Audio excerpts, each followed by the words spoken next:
My father abandoned me when I was 9 years old to go on a holiday with his new wife and her daughter.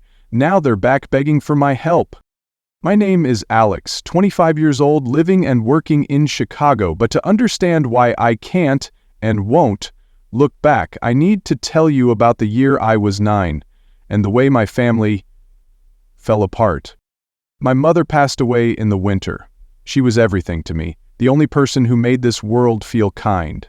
Her death was like pressing the pause button on my life. I was too young to fully grasp everything, but I knew one thing clearly. From that moment on, I no longer felt safe. I had hoped my father, Jack, would step up. He was only about 36 at the time, healthy, smart, and I thought at the very least he'd try to fill the void inside me. But I was wrong. About a year after my mother's funeral, he started dating a woman named Monica, a woman 10 years younger than him, beautiful in a cold way, who came with a teenage daughter named Brittany, 16 years old. The first time they stepped into my house, the house my mother had meticulously decorated, from the lamps to the curtains, I had a bad feeling. Brittany plopped onto the sofa, crossing her legs like she owned the place. Monica started changing how everything worked in the house. The kitchen cabinets were rearranged, dinner times shifted to fit Brittany's schedule. And me? I was practically invisible. Do you know when I realized most clearly that I was no longer a priority in my father's heart? That Christmas. Monica, Brittany, and my father decided to go to a ski resort in Colorado. Me, his own son, was left behind at home with Brittany's dog. They called me the reliable dog sitter. I was 9 years old, alone at home for 3 days. During Christmas, Monica gave a thin smile when I suggested hiring a dog walker. A waste of money, Alex can handle it. My father stayed silent, always silent. That night, I sat in the living room, the Christmas tree my mother had once chosen standing quietly in the corner. I hugged Max, the bulldog who wheezed like he was high, and felt like I had vanished from my own family. After that holiday, things only got worse. Monica started running the house like I was an employee in her hotel. I cleaned, cooked, scooped dog poop. Brittany did nothing but scroll through her phone and yell at me to get her orange juice. When I complained to my father, he said exactly one sentence. "Life's not fair, son. Get used to it." I learned to stay quiet, but inside me, something started to crack. The first person to notice I was slowly disappearing from my own family wasn't my father, it was my Aunt Helen, my mother's sister. She lived about 2 hours' drive from Chicago, but when she heard I'd been left alone during the holidays, she came immediately. She brought roasted chicken, gingerbread cookies, and her daughter, Chloe, 3 years older than me. Aunt Helen didn't say much about my father's situation, but I could see the way she looked at Monica, ice cold. Chloe sat close to me, invited me to play board games, and even helped me walk the dog. That was my second Christmas. No real Christmas tree, no snow falling outside, but it was the first time in a long while that I felt warmth. And from then on, Aunt Helen and Chloe became the only people who felt like real family to me. I lived quietly in my father's house, but I didn't truly belong there. From ages 10 to 17, I didn't have a single birthday celebrated just for me. If I was lucky, Monica would give me a small slice of cake shared during Brittany's birthday. Otherwise, Alex doesn't mind. I did laundry for the whole house, cooked dinner when Monica went to the spa, cleaned the toilet after Brittany's friend parties. My father? He sat in his armchair, remote in hand, eyes glued to the TV screen like everything happening around him had nothing to do with him. When I was 14, I mustered enough courage to ask my father, "I don't think it's fair that I have to do everything while Brittany does nothing." He sighed and replied as if I was whining about something trivial. "Life's not fair, son." I didn't say another word. I stood up, walked to my room, and started to internalize. Don't expect anything from him anymore. From then on, I spent more time at Aunt Helen's house.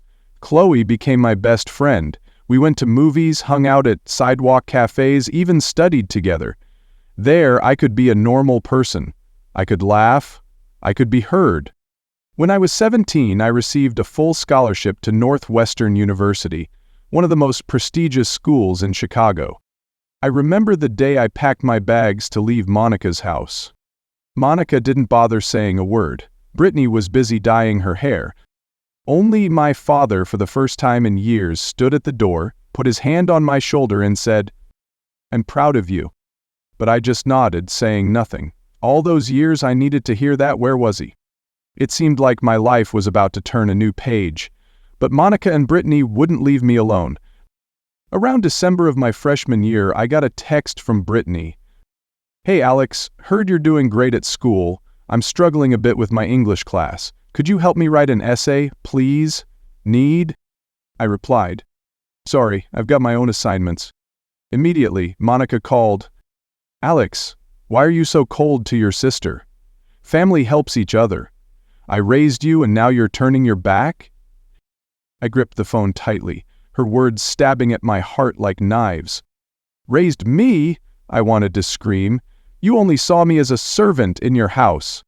But I didn't scream, I just said, I don't owe you anything, and Brittany needs to take responsibility for her own life."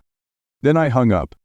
About 2 months after that call, I was studying in the library when I got an email from my father. "Alex, Monica and I want to meet you to talk, just once. Pick a place that's convenient for you." I almost ignored it, but a part of me still hoped they genuinely wanted to apologize, even just a little. I chose a quiet cafe in West Loop. On the appointed day, Monica showed up in an expensive coat, looking at me like I was a potential investment. My father sat beside her, looking much older. After some small talk, Monica got to the point. "We're all adults now, and it's time to think about the future, about family." I narrowed my eyes. "What do you mean?" Monica gave a thin smile.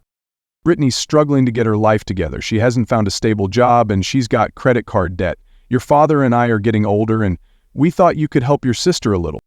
I let out a laugh, a sharp, bitter laugh. "You mean I'm supposed to support Brittany?" My father looked up. He said softly, "You're doing well. You could give her a head start."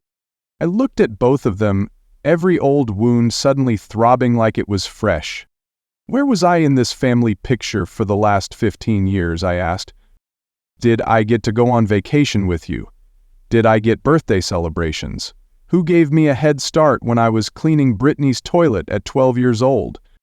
Monica maintained her icy expression. "Family means forgiving and supporting each other, Alex." I stood up, my voice strangely calm. "I don't owe any of you anything. If Brittany needs help, then you two, the ones who spoiled her to the point of ruining her life, should be the ones to take responsibility. As for me, I walked away from that mess a long time ago." I turned my back, leaving those two people in the middle of the cafe. That was the last time I saw them together. And there was no apology, not a single genuine check-in, just a request for help, as if I was always there to serve. I started my first job right after graduation, a programmer position at a fintech company in downtown Chicago. The pay wasn't bad, and life started to fall into place. I rented a small apartment near Lakeview, visiting Aunt Helen and Chloe on weekends. They remained my real family. Then one day, while walking home, I got a text from my father. "We need to talk, urgent." This time, I didn't reply right away, but then I softened. We met at the same old cafe. Just him, no Monica. My father looked exhausted. A few gray hairs stood out, his eyes weary. "Brittany dropped out of school, she's drowning in debt, now she's moved back in with us. Monica's out of ideas, I don't know what to do anymore." I nodded, staying silent. I knew he was waiting for me to offer help, to do the thing they never did for me. "You're doing well at work, I just thought, if you could help her a little." I set my coffee cup down and for the first time, looked straight into his eyes.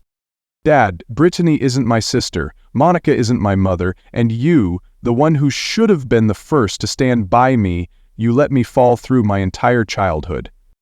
Now I've learned my lesson, and that lesson is, I can't save people who don't want to stand up themselves." He didn't respond. I pulled out my wallet, left a few bills for the coffee, and stood up. Goodbye, Dad. I left that cafe that day with a strange feeling. Not anger, not resentment, just exhaustion. Exhausted from having to fight to be acknowledged. Exhausted from always having to prove I deserved to be loved. For a few days after, I didn't contact anyone. Not Chloe, not Aunt Helen. I needed silence. Then one Saturday evening, Chloe sent me a photo. 2 kids sitting together eating ice cream. One was me, one was her, from the year I was 10. Below it was a message. You don't need anyone except the people who never left you. I laughed, then cried like the kid who was left behind all those years ago. I understood. This was family. Family is the people who show up without you having to call. 2 years later, I became a product manager at a fast-growing tech startup. I bought my first car and moved closer to Aunt Helen's house. Chloe and I aren't just cousins anymore. We're survivors of the hell called a distorted family. I don't know what happened to Monica or Brittany anymore, nor do I want to. My father? Still silent. Sometimes I wonder, if one day he truly regrets it, would I forgive him? The answer is always, I don't need that answer anymore. Once I wrote a letter to my father, not to send, just to say everything I couldn't say back then. Dear Dad, you once said life isn't fair, you were right, but that's exactly why parents have to stand up against unfairness, not close their eyes and let it pass. I'm not angry at you anymore, but I'm also not waiting for you anymore. I've built my own life, without anyone's pity, without a family on paper. And if you ever wondered, I'm doing fine, really fine.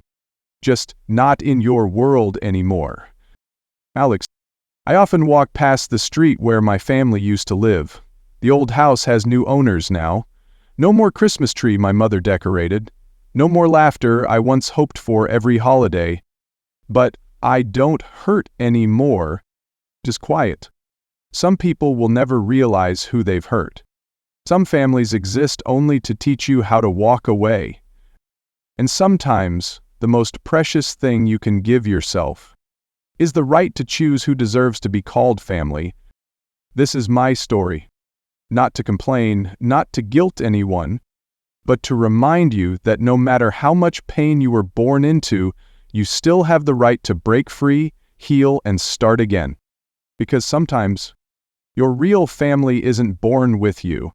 It's the people who choose to stay when everyone else has left.